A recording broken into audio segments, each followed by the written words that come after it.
Sean Connery as a military officer teamed with Detective Mark Harmon in the Presidio. Bette Midler and Lily Tomlin played two sets of twins in Big Business. And baseball groupie Susan Sarandon has her eye on player Kevin Costner in Bull Durham. It's all coming up next on Siskel and Ebert.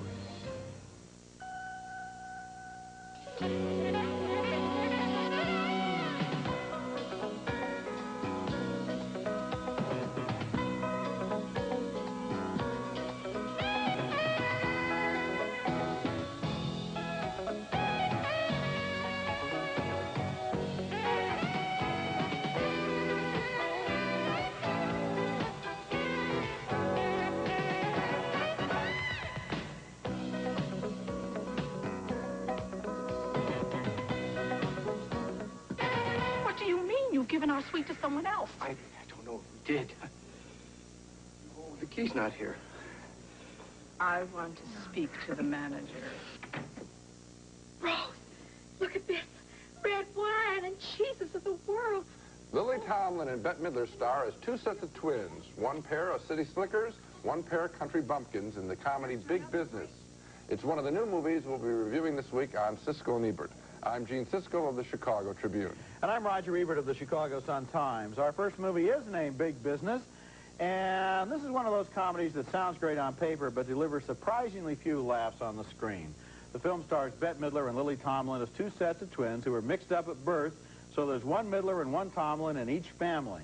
The way things work out, one set of Midler and Tomlin wind up as rich kids in New York, owners of a multinational conglomerate, and the other set are poor but proud craftsmen in the small southern hamlet of Jupiter Hollow, where they manufacture porch furniture. The New York pair owns Jupiter Hollow, and so when the New York Midler decides to sell that little town to an unscrupulous Italian who wants to strip mine the town out of existence, the Southern sisters decide to go to New York to protest the sale of their company. Leave town? Go to New York City? It's a dangerous, dirty, low-down place, lady. I know. Oh, my God. What'll I wear? I gotta get my hair cut. Oh, this is just the sense of purpose I need. I gotta get me some of those press-on nails. Do those things stay up?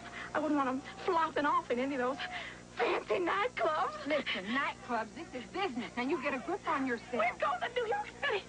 In New York, all four sisters wind up checking into the Plaza Hotel at about the same time. And since both sets of sisters look exactly identical, that leads to all sorts of confusion at the reservations desk. I want a room, and I want it now. Yes, ma'am. I can give you the suite right next door. It's identical. I'll have the bellboy take up your luggage.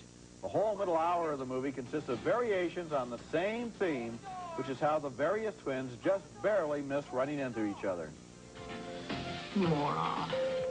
This leads me to a basic rule of comedy, Gene, which is that it's never funny when two people just miss running into each other. It's always funny when they run into each other and don't expect to, but the other is never funny, and that causes big, big problems for Big Business, which might have been a funnier movie also if they'd spent more time on developing the opposing personalities of these various twins and less time on that endless series of sight gags in which one twin disappears around the corner just when the other pops up. The movie does not represent the best work of either Midler or Tomlin, who both seem curiously muted here in contrast to the sharp-edged characters they usually play. The plot grinds lifelessly through a series of predictable encounters and non-encounters until the big moment when the two sets of twins finally meet. And you know what happens then? After a brief scene where the four women realize who they all must be, the movie cuts to the next scene. We never get the scene we were waiting for all along, where they actually say, hey, we must have been mixed up at birth. You're really my sister. I wanted to see both Tomlins get their revenge on both Midlers, and that priceless scene is missing. Well, I had some problems with the film, too. I think I liked it a little bit more than you because I would say that one character or one actress is working close to the top of her form, and that's Bette Midler. In her characterization as the tough-talking, brassy owner of the company, the smart sister, that's the brassy Bette Midler that we enjoy. And when she's the country Bette Midler, in her opening sequence, she is also extremely funny because she's yodeling. And to hear Bette Midler on stage yodeling and prancing around the stage is very funny. I agree with you that the movie, Tomlin is pretty much of a washout for me in both characters, except for one thing. She has a funny bit involving a snake hand that's putting a curse on somebody. I guess my expectations may be very high when I get these two people and this premise, and I saw a lot of, I know what you're talking about, a lot of physical stuff rather than encounter stuff. Yeah. When they do meet, It's very funny, but not played along. Not played out, and not played the way it should have been. I agree with you that of the four sisters, so to speak, the brassy New York Midler is the best of the four, but still not with all the stops let out, and so that when she does have those funny zinger lines, they're good, but there aren't enough of them. I think she's funnier than that. I think the movie's a little funnier than that. Our next movie is called A Taxing Woman. And here is a stunning surprise, a wonderful new film about, of all things, a Japanese woman who is an income tax agent. Dry subject, you would think? Not a dry movie. Apparently, the practice of evading taxes knows no borders. The problem is rampant in Japan, and this comic love story presents the problem in a consistently amusing way. Now, here is the agent on the left there with her assistant as they spy on a restaurant owner who is evading taxes by not ringing up all the sales. That's just one of the tricks.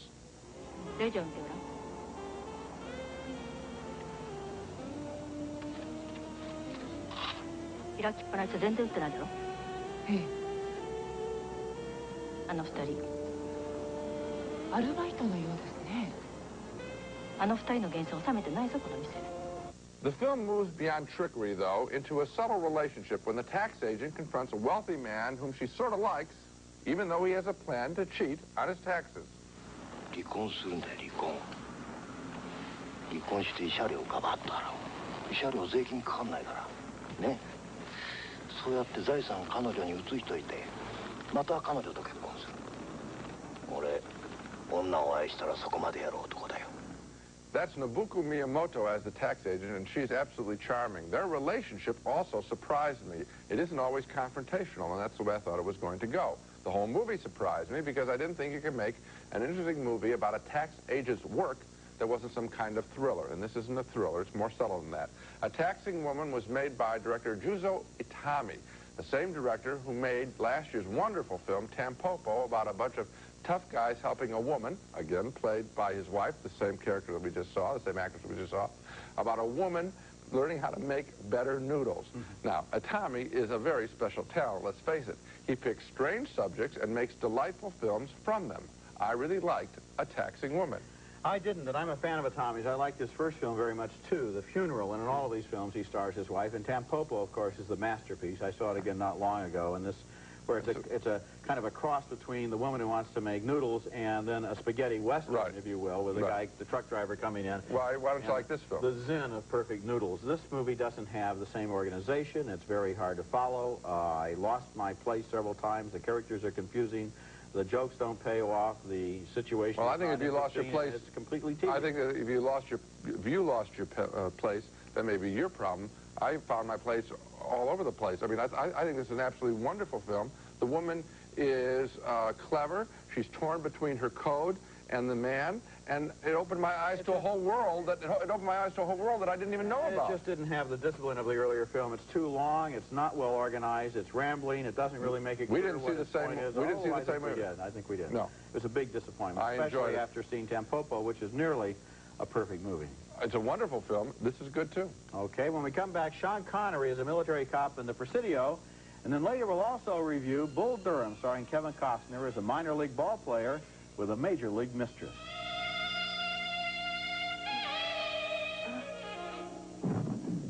Our next movie is named The Presidio, and this is one of the least thrilling thrillers in a long time. A dumb, lifeless adventure in which two law enforcement officers solve between them the easiest investigation in recent movie history, while one of them has an affair with the other one's daughter, which doesn't have anything to do with the investigation. The film stars Sean Connery as a provost marshal on the Presidio Army base in San Francisco, and Mark Harmon is a city cop who once served under Connery and then had a big fight with him. Now an MP has been murdered on the base, and the two men have got to work together on the investigation. This is my command here. You watch your mouth when you're here. Do you understand me? Yes, sir. The movie has the usual dumb chase and action scenes, all of which seem recycled out of other movies. You have the right to remain silent. You have the right to an attorney.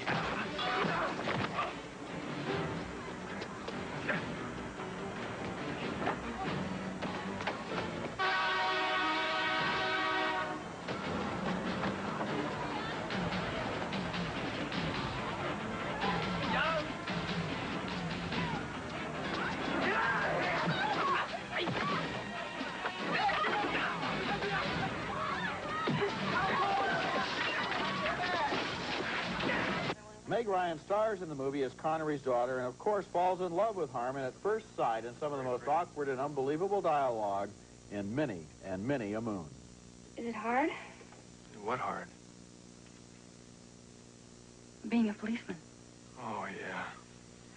Now, let's face it, movies about two cops who have different lifestyles but have to work together are not exactly a dazzlingly new idea. I've seen about 3 of those this year, including a good one named Shakedown that we saw not long ago. Peter Hyams, the man who directed the Presidio, even he made a good one himself, Running Scared with Billy Crystal and Gregory Hines. But the Presidio has absolutely nothing new or original to contribute to the subject, and there are stretches here where the movie looks like a cinematic trash recycling center. Mark Harmon is lifeless and not very interesting, and Sean Connery's good moments come from his own personality, not from anything contributed by the director or the screenplay. This is movie making by the numbers. I think by the numbers is dead on. Low numbers. I felt very low numbers. I felt as though I were watching a movie made for people who had never seen a movie and might not be able to figure out how one scene connected. This is the training film. This is the most simple-minded piece of direction.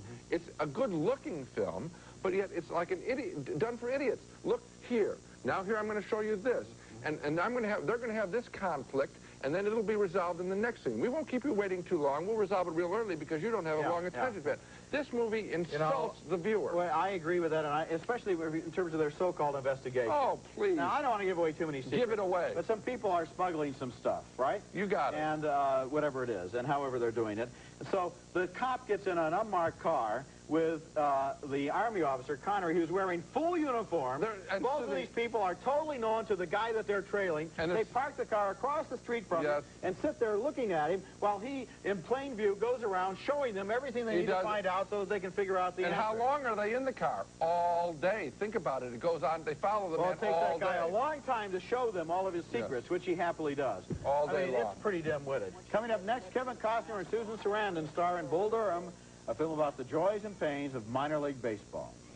It's my job to give them life wisdom and help them get on to the major leagues.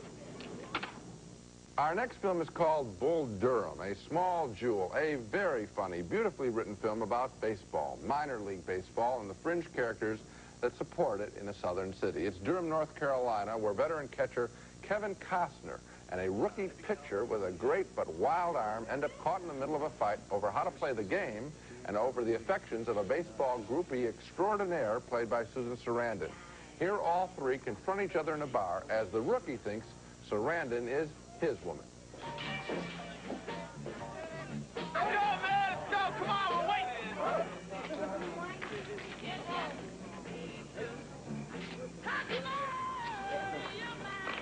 Look, I don't believe in fighting, all right? Let's just... That's really sweet. All right, then. Hit me in the chest with that. I'd kill you. Yeah? From what I hear, you couldn't hit water if you fell out of a friggin' boat.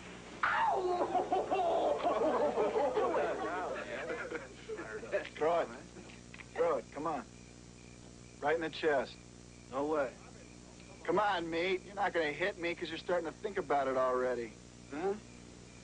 Starting to think how embarrassing it would be to miss in front of all these people, how somebody might laugh. Come on, Rook. Show us that $1 million arm, because I got a good idea about that 5-cent head of yours. Nail it. Drop it. That's a very funny bit. Sarandon is really torn between the 2 men and her desire to help the team. I hook up with one guy a season. Usually takes me a couple weeks to pick the guy. Kind of my own spring training. And, well, you 2 are the most promising prospects of the season so far. Aside from the relationship, there is plenty of hilarious baseball action in this movie as the film takes us into the minds and private conversations of the players. This is a real treat. For example, a conference on the mound where the catcher tries to calm down the wild rookie pitcher. What the hell's going on out here? Well, Nuke's scared because his eyelids are jammed and his old man's here. We need a live, was it a live rooster? We need a live rooster to take the curse off Jose's glove, and nobody seems to know what to get Millie or Jimmy for their wedding present.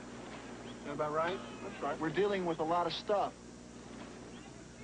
Well, candlesticks always make a nice gift, and Maybe you can find out where she's registered, maybe a place setting, or maybe a silverware pattern. Okay, let's get to. Now, that's wonderful, and there are a lot of scenes like that in the movies. Interior monologues as the guy's getting ready to bat. All of us who love baseball always have wanted to be on the mound and really hear what they say, listen to the interchange between catcher and batter. You get to do this in this wonderful movie. That's Tim Robbins as the rookie pitcher. He turns in a wonderful performance that makes him come across as some kind of wigged-out David Letterman look-alike. Susan Sarandon is marvelous in a great role. I hope she is remembered at Oscar time. She is required to play every position, if you will, and we're not talking just baseball. She is sexy and bright and funny. It is a full, wonderful character, and she is equal to it. And let's give Kevin Costner credit for taking the somewhat thankless, less flashy role as a durable, beaten-down catcher. Now, he's a big star. He could have said, nah, this part's too small for me, but he makes Bull Durham work. Every part of this movie works. It was written and directed by a former minor league player, Ron Shelton, and his experience shows, because someone who knows an awful lot about baseball and loves it, created this movie. I didn't know that Ron Shelton had anything to do with minor league baseball. What I felt as I watched this movie was, you know, because so many baseball movies have really been so corny, especially if you love the game of baseball, this movie feels authentic, it smells authentic, it plays authentically, and it is genuinely a funny movie in which all of these characters, not only the three you've mentioned, but also the other guys in the bullpen, manager, and so forth, and the people they meet on the road, are so well drawn. This is really one of the funniest comedies of the year. There's no question about it. I mean, to be able to write this kind of characters, I guess you'd have to live it. And you know, they say everybody has one story to tell and write what you know about. This guy Shelton sure did it. He sure did. When we come back, Traveling North, the story of an old curmudgeon in his retirement gives his second wife a full-time job. Patriotism is the final refuge of scoundrels. Our next movie is a genuine pleasure and a genuine discovery, a warm-hearted human comedy about a crusty Australian engineer and labor union activist who retires and settles in a little cabin by the side of a bay where he hopes to do some fishing. The man is played by Leo McKern, the great character actor who does Rumpole of the Bailey on PBS, and this is probably the best performance of his career, an Australian Academy Award winner in which he manages to be lovable without budging 1 inch from his irascible, stubborn self. His lover truly loves him, but at one point she's driven away by his bad temper. I've realized that while I've loved mankind in general, I've been very thoughtless to some of those I've been involved with in particular. You there? Yes, I'm here. So I've rung to apologize. They marry and she returns to his dream cabin, but one day he gets some bad news. He has a heart condition and he ought to take it easy. Well, retirement should mean taking it easy, but not for this guy. Well, how will this affect my life patterns? Well, you just take things easy. Relax. Don't lose your temper. Never let yourself get too excited. Well, what about the more intimate areas? Are you still, I may be old. I'm not defunct. Some subtle tension builds up between McKern and two of the men in town, that doctor and also McKern's next-door neighbor, who both like him, but they're bachelors and they're only human, and they can't help wondering what's going to happen to his wife if anything happens to him, because both of them would like to marry her. The beautiful thing about Traveling North is that the movie has the ability to observe life as it is actually lived. Leo McKern and Julia Blake, as the wife, create characters here who are real and recognizable. This is kind of a no-nonsense, unsentimental version of On Golden Pond, in which the people are real, the problems are real, and even the laughs come out of moments of truth. Traveling North has opened sporadically around the country. It's played in about 40 cities so far, and it's a real treasure, a sleeper that is worth going to the effort of looking for. I don't think it is worth the effort. You mentioned On Golden Pond, and as much as I didn't think On Golden Pond was a perfect film by far, I mean, I thought it was a little overly sentimental, this film to me is just as sentimental, if not more so. And I was less interested in it. I thought this was a stock character, the crusty old man. Boy, you talk about two cops being a stock character. Here is a stock character as well.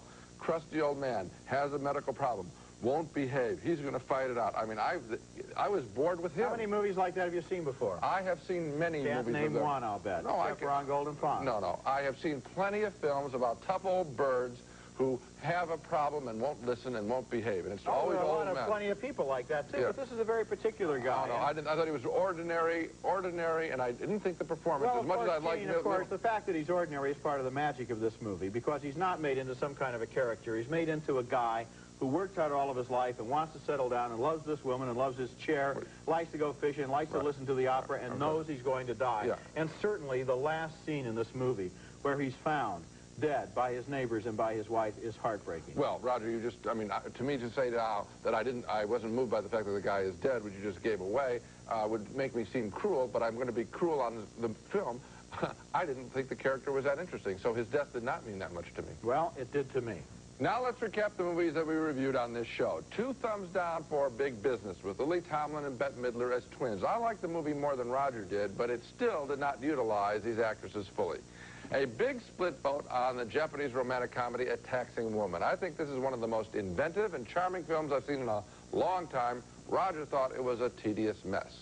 2 thumbs down for The Presidio, the murder mystery that is so simple-minded, it's insulting to viewers. 2 big thumbs up, however, for Bull Durham, a wonderfully written and acted movie about minor league baseball. It's a gem. And finally, a big disagreement on Traveling North, about a crusty old man's struggle to live. I found him and the other characters to be boring. Roger loved it. So Bull Durham is the winner of this group, and I think A Taxing Woman is terrific, too. Okay, and of course, I also liked Traveling North very much. That's it for this week. Next week, we'll review Red Heat with Arnold Schwarzenegger as a Russian cop and James Belushi as a Chicago cop, another pair of cops. And also A World Apart, the South African drama starring Barbara Hershey that was a big winner at this year's Cannes Film Festival. That's next week, and until then, the balcony is closed.